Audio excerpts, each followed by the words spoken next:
నమస్తే అండి ప్రసాద్ గారు. మీరు ఎన్టీఆర్ గారికి ఏ రకంగా అభిమాని అయ్యారు? మీరు మొట్టమొదట అన్నగారికి ఏ రకంగా అభిమాని? ఫస్ట్ సీజన్ సినిమా అయింది సార్, అది ఏ రకంగా అభిమాని అయ్యారు సార్?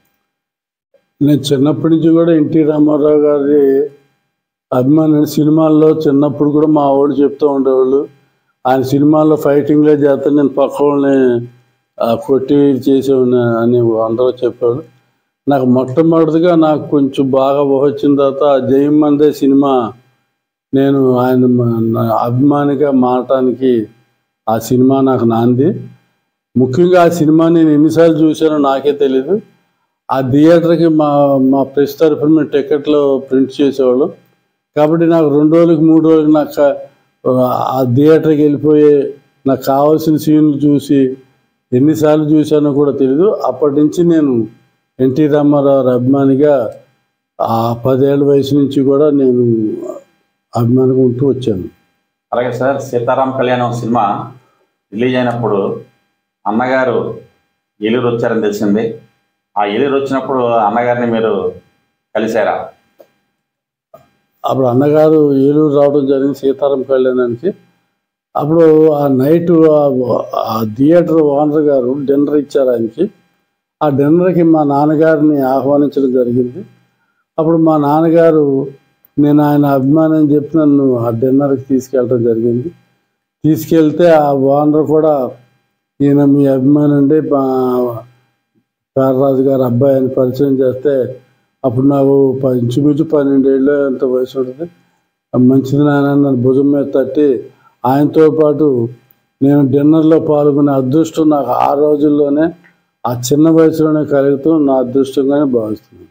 అది ఏ రకంగా ఫీల్ అయ్యారు మీరు? ఫస్ట్ టైం అన్నగారు మీ అభిమానించే అభిమాన నాయకుడు కలిశాడు, అప్పుడు అసలు అప్పుడు చిన్న వయసు మనకి అసలు అది ఎలా ఉందంటే ఒళ్ళు గగులు పడిచి అందరికీ మా స్కూల్లో కానీ అన్ని చోట్ల కూడా రామారావు నేను చూశాను, రామారావు నా భుజం తట్టారు అని ఎంతో ఇదిగా ఆ రోజు నుంచి ఇంకా నేను మా ఇంట్లో కూడా ఆయన సినిమాలు వచ్చినాయంటే మొదట మార్నింగ్ షోకి వెళ్ళిపోవడానికి ఎక్కడికి వెళ్ళనిచ్చేవాడు కాదు. కానీ ఎన్టీ రామారావు సినిమాలకు మట్టుకు మార్నింగ్ షోలకి పంపించడం జరిగేది. మేము మా కొంతమంది ఒక 10 మంది కలిసి ఎన్టీఆర్ ఫ్యాన్స్ అని పెట్టి ఆ రోజుల్లో సినిమా హాల్ దగ్గర బంటింగ్స్ ఇప్పుడు ఉన్నంత ఫ్లెక్సీలు అవి ఉండేవి కాదు, బ్యానర్లోనూ ఈ బంటింగ్స్ అవి కట్టి ఆయన మొదటి రోజు సినిమాకి మేము అందరం కూడా ఉత్సాహంగా పాల్గొని సినిమాకి వెళ్ళేవాళ్ళం, ఆ ఉత్సవాలు చేసేవాళ్ళం. అలాగా ఫస్ట్ టైం కలిశారు సీతారామ కళ్యాణానికి. తర్వాత రెండోసారి ఎప్పుడు చూసారు ఆయన్ని? అది కూడా కొంచెం మా ప్రేక్షకులకు తెలియజేయండి సార్. అంటే రెండోసారి చూడటం అంటే ఆయన మన ఆంధ్రప్రదేశ్ పొదుపు సంస్థకి ఉపాధ్యక్షుడిగా చేయటం జరిగింది. ఆయన ప్రతి జిల్లా కూడా పర్యటన చేశారు. అప్పుడు మన జిల్లాకు కూడా ఏలూరు వచ్చారు పర్యటనలో. ఏలూరు వచ్చినప్పుడు సిఆర్ రెడ్డి కాలేజీలో మీటింగ్ పెట్టారు. ఇక ఆ మీటింగ్కి వాళ్ళు గవర్నమెంట్ తరఫున సరైన స్టేజీ కూడా ఏర్పాటు చేయలేదు.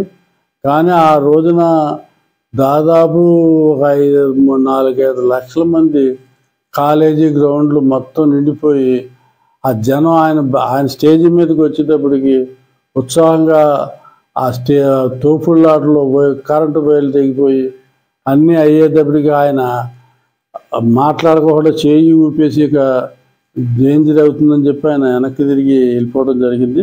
ఆ రోజున ఆయన వస్తున్నాడని చెప్పి సాయంత్రం అంటే మధ్యాహ్నం 1 గంట కానించి స్టేజీ పక్కన కూర్చుని ఆయన చూడాలని ఆ స్టేజీ పక్కన ఆయన దగ్గరుండి చూడటం అప్పుడు జరిగింది.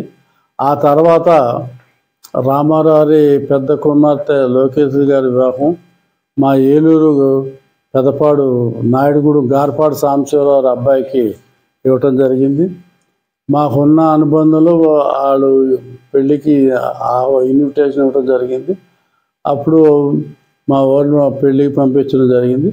అప్పుడు మా వీధిలో రామారావుకి మేనేజర్గా జనార్దన్ గారని ఒక ఆయన ఉండేవాడు.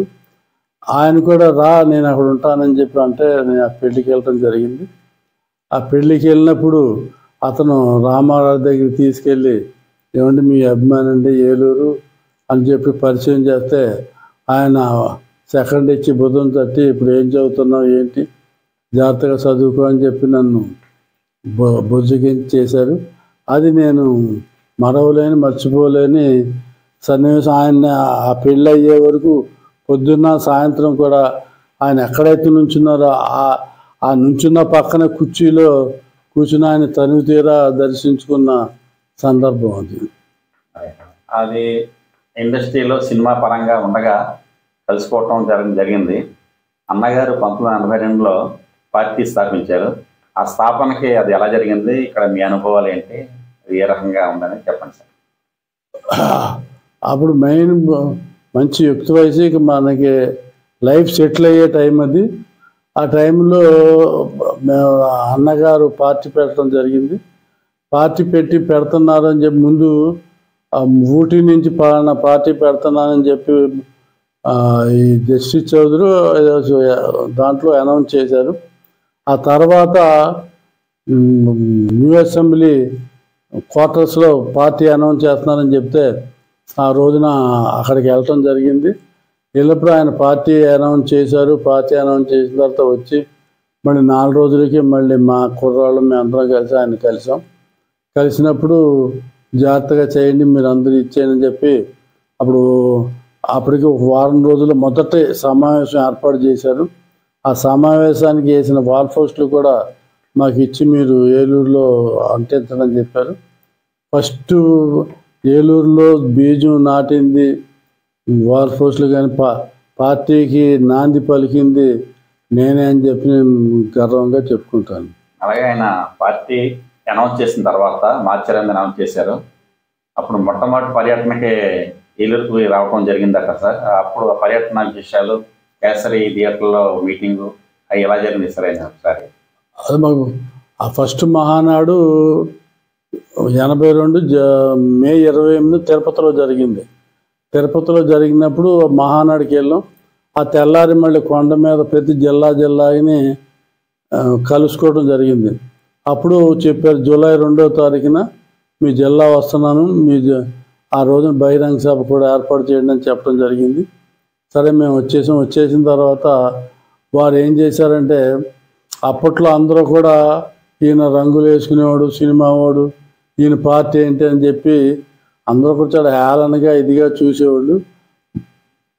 ఆ టైంలో అప్పట్లో ఆయన ఏం చేశారంటే, ప్రతి జిల్లాలో కూడా ఉదయం పూట ఒక కార్యకర్తల సమావేశం పెట్టమని చెప్పేవాడు. దానికి 5 రూపాయలు రుసుము కింద పెట్టి, ఎంట్రీ పాస్ కింద 5 రూపాయలు పెట్టి, ఆ వచ్చిన డబ్బుతోటి సాయంత్రం బహిరంగ సభ ఖర్చు పెట్టుకోమని చెప్పేవారు. మరి అప్పుడు ఎవరు కూడా చందాలు ఇచ్చేవాడు కాదు కదా. ఆ ప్రకారం ప్రతి చోట కూడా అలా జరిగేది.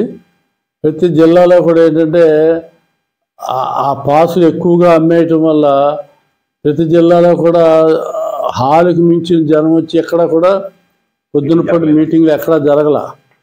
మన జిల్లాకు వచ్చేటప్పటికి అప్పటికి ఏం చేద్దాం, అప్పటికే ఆయన మీద ఇందిరాగాంధీ ఒక విధమైన ఇచ్చేసి ఎక్కడ హాల్స్ ఇవ్వటం కానీ గెస్ట్ హౌస్ ఇవ్వటం కానీ ఏం చేయకూడదని ఆవిడ రిస్ట్రిక్షన్ పెట్టింది. అలా టైంలో ఆయన మనకి అప్పట్లో 2 ఎమ్మెల్యేలు మన పార్టీలో చేరారు. ఆ ఎమ్మెల్యేలను ఎంపీటీకి వచ్చి ఆ ఎమ్మెల్యేల ద్వారా గెస్ట్ హౌస్లు బుక్ చేసేవాళ్ళు. ఇక మాకు ఇక్కడ ఎక్కడ పెట్టాలా ఏంటని తెలియని పరిస్థితుల్లో ఉషా బాలకృష్ణ గారు మాకు కవర్ చేసి ఆయన ఒకటే మాట చెప్పారు, నేను ఈ రోజున ఇలా ఉన్నానంటే అన్నగారి దయ, ఆయన దయ వల్ల ఈ రోజున నేను ఇంత స్థితికి వచ్చాను అని. ఆయన కాశీ టాకీస్ అనే టాకీస్ని అద్దెకి తీసుకున్నారు. ఆ కాశీ టాకీస్ నేను ఇస్తాను, నేను నిజాయితీగా వ్యాపారం, నన్ను ఎవరో ఏం చేయలేరని చెప్పి ఆయన ధైర్యం చేసి ఆ కాశీ టాకీస్ మాకు ఇవ్వటం జరిగింది. ఆ కాశీ టాకీస్లో ఈ సమావేశం ఏర్పాటు చేసినప్పుడు సాంబశివరావు గారు ఆ మీటింగ్ వ్యవహారం నువ్వు చూసుకొని నాకు అప్పచెప్పడం జరిగింది. అప్పుడు ఏం చేసామంటే మొత్తం అన్నీ వేసి హాల్ని హ్యాండ్ ఓవర్ చేసి ఒకటే గేట్ తీసి పాస్లో ఉన్న లోపల పంపించడం జరిగింది. ఈ లోపు 10ంటికి రామారావు వచ్చేటప్పటికి హాల్ నిండిపోయినప్పుడు నేను ఏం చేశానంటే ఇక గేట్ వేసేసి రామారావుని లోపలికి పిలిచి ఇక వచ్చిన తర్వాత గేట్లన్నీ వేసేసాం. ఇంకా బయట 2-3 వేల మంది పైన జనం ఉన్నారు. వాళ్ళందరినీ కూడా వదిలితే మీటింగు సక్సెస్ అవ్వదు. ఆ టైంలో ఎవరు ఎన్ని చేసినా నేను తలుపులకు తీయలేదు. అప్పుడు ఏలూరులోనే ఫస్ట్ మీటింగ్ జరిగింది. ఆ రోజు బహిరంగ సభ అంతా కూడా అయిపోయిన తర్వాత ఆయన గెస్ట్ హౌస్లో పడుకున్నారు. నేను అప్పటికి 4 రోజు తిరిగి అలసిపోయి ఆ గెస్ట్ హౌస్ దగ్గర లాన్లో పడుకున్నాను నిద్ర వచ్చి. ఆయన సాంబశివరావుని బాగా చేశారు, ఇంతవరకు ఏ జిల్లాలో ఇలా మీటింగ్ సక్సెస్ అవ్వలేదు, బాగా చేసామంటే అది నాది కాదండి, మీ అభిమాని చేశాడండి అని వెంటనే నన్ను పడుకుంటే పిలిచి లేపి లోపల తీసుకెళ్లారు. అప్పుడు సాంబశివరావు పరిచయం చేశారు, పాలిప్రసాద్ అని ఏలూరు అండి అని చెప్పి. అప్పుడు ఆయన నన్ను బాగా చేసావు నాయన, ఈ మీటింగ్ సక్సెస్ చేసావు, ఏం చేస్తున్నావు ఏంటి అన్నీ కూడా కనుక్కుని భుజం తట్టి జాగ్రత్తగా ఉండండి అని చెప్పినాను. ఫస్ట్ అభినందన ఆయన నోటితోటి అభినందన పొందటం నాకు ఆ రోజున ఎంతో ఒళ్ళు గగురుపరిచి ఎంతో ఆనందం వేసి అదే మొదటిసారి ఆయన నన్ను పలకరించడం జరిగింది.